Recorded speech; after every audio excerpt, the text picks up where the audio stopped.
नीतीश राणे महाराष्ट्र सरकार में मंत्री हैं। वो अपने कामों से ज्यादा अपने विवादित बयानों को लेकर चर्चा में रहते हैं। इस बार एक बार फिर वो चर्चा में है। अपने मंत्रालय को लेकर नहीं, अपने काम को लेकर नहीं, किसी योजना के ऐलान को लेकर नहीं, बल्कि एक विवादित बयान को लेकर वो चर्चा में। इस बार उनका बयान न सिर्फ विवादित है, बल्कि पूरी की पूरी बीजेपी की पोल खोलकर रखने वाला बयान भी है। उनका कबूलनामा भी है और चुनाव की निष्पक्षता की हकीकत भी वो बयां कर रहे हैं इस बयान के जरिए। महाराष्ट्र विधानसभा इलेक्शन से पहले नीतीश राणे ने न जाने कितने विवादित बयान दिए थे। खुद को हिंदुत्व का सबसे बड़ा नेता बनाने की कोशिश में मुसलमानों को टारगेट किया था। मुसलमानों के नरसंहार, आर्थिक बहिष्कार से लेकर मस्जिदों तक पर हमले की बात उन्होंने कही थी।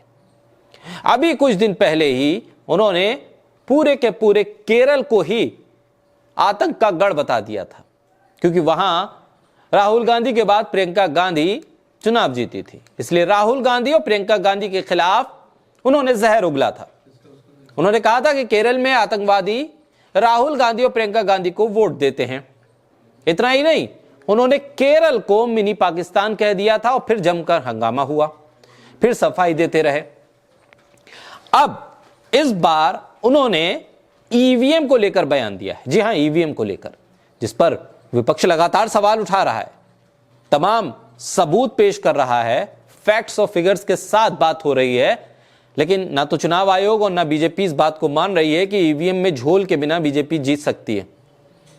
बीजेपी कह रही है कि हम तो भाई पाक साफ हैं, चुनाव आयोग कह रहा है ईवीएम हैक नहीं हो सकती। लेकिन विपक्ष जो सबूत देता है उसमें साफ तौर पे दिखता है कि ईवीएम में किस तरह से मैनिपुलेशन, किस तरह से हैकिंग हो सकती है।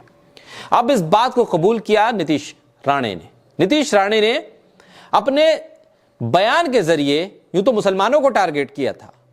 मुसलमानों को टारगेट करते करते समाज में नफरत फैलाना उनका काम था, लेकिन दरअसल वो हकीकत बयां कर गए। उन्होंने बीजेपी की पोल खोल कर रख दी। उन्होंने इस बात को बता दिया कि महाराष्ट्र में दरअसल चुनाव लोगों के वोट से नहीं, बल्कि ईवीएम के मैनिपुलेशन से जीता है बीजेपी ने। उन्होंने विपक्ष पर निशाना साधा और विपक्ष के ईवीएम पे हमले के जवाब में बयान दिया था। लेकिन दरअसल वो खुद उस हकीकत को बयां कर गए जो बीजेपी छुपाती रही है, चुनाव आयोग जिसे बताता नहीं है। नीतीश राणे ने क्या कहा? उन्होंने ईवीएम की फुल फॉर्म बताई। उन्होंने यह बताया कि ईवीएम का मतलब क्या होता है। नीतीश राणे ने कहा कि ईवीएम का मतलब होता है एवरी वोट अगेंस्ट मुल्ला, यानी हर वोट मुल्ला के खिलाफ। मुसलमानों को टारगेट किया। कहा मैं ईवीएम से ही जीता हूं, लेकिन ईवीएम का मतलब यह है। नीतीश राणे ने कबूल किया कि ईवीएम में धांधली के बिना वो जीत नहीं सकते थे, ना महाराष्ट्र में बीजेपी की सरकार बन सकती थी। इसलिए टारगेट तो मुसलमानों को करना था, मखौल तो मुसलमानों का उड़ाना था, लेकिन हकीकत वो कैसे बयां कर गए, ये शायद अब उनको एहसास हो रहा होगा। दरअसल महाराष्ट्र के कंकावली विधानसभा सीट से नीतीश राणे विधायक हैं। 10 दिसंबर को सांगली में एक कार्यक्रम था, हिंदू गर्जना सभा। इसमें नीतीश राणे पहुंचे थे। नीतीश राणे ने कहा सभी विपक्षी दल ईवीएम के नाम पर चिल्ला रहे हैं, वो ईवीएम को दोष दे रहे हैं, लेकिन वो इस तथ्य को पचा नहीं पा रहे हैं कि हिंदू समुदाय ने एकजुट होकर मतदान किया। उन्होंने आगे कहा कि वो ये नहीं समझ पा रहे हैं कि हिंदू समुदाय ने एकजुट होकर मतदान किया है। और इस बारे में उन्होंने कहा कि हां, हम ईवीएम के विधायक हैं।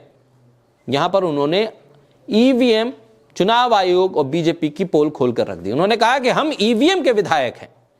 ईवीएम का विधायक होने का मतलब साफ तौर पर यह है कि ईवीएम में मैनिपुलेशन, ईवीएम में हैकिंग और ईवीएम में तमाम जोड़ घटाव के जरिए ही बीजेपी के विधायक जीते और बीजेपी सत्ता में आई है।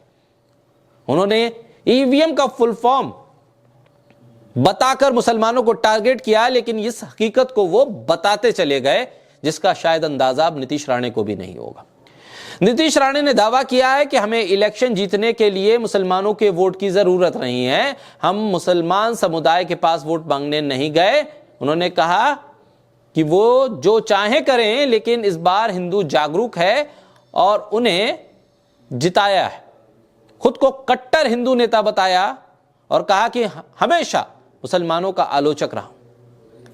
मुझे हराने के लिए सऊदी और मुंबई से फंडिंग हुई, लेकिन हिंदू झुका नहीं।